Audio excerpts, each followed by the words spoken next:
In today's video, I'm going to teach you how to use Mixpanel for product managers. We'll build a simple funnel, choose the right events, and then read and refine the results so you can make confident, data-driven decisions. Start by heading to your Mixpanel workspace. From the home screen, look for the option to create something new. This opens a fresh report and is the quickest way to focus on a single question without digging through existing dashboards. Choose funnels.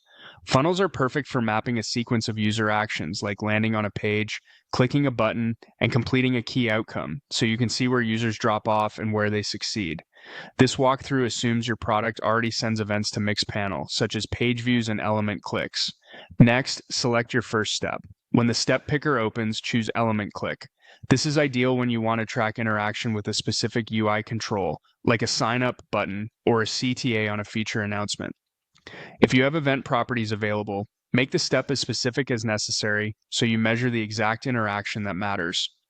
Now add another step. Open the step picker again to define the next action in your flow. This time choose Page View. Page View works well for moments like reaching a confirmation screen or a key help page. If a different event better represents the outcome you care about, pick that instead. The goal is to reflect the real user journey as accurately as possible. Once your steps are in place, review the overall results. You'll see the conversion rate from the first action to the last, how many users progress through each step, and where the biggest drop-offs occur. This high-level view helps you quickly spot friction and decide where to investigate first. From there, you can customize the data to get more relevant insights.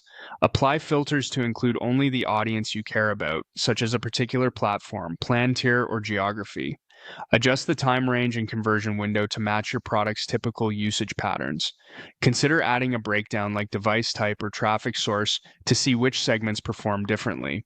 Finally, use the compare capability to evaluate performance across segments or time periods side by side. Compare cohorts, releases, or regions to understand whether changes you shipped moved the needle, and ensure you're comparing like-for-like time windows to keep results meaningful.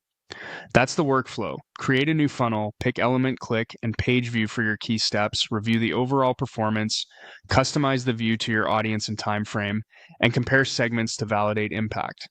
With this approach, you'll pinpoint drop-offs faster and prioritize improvements with confidence.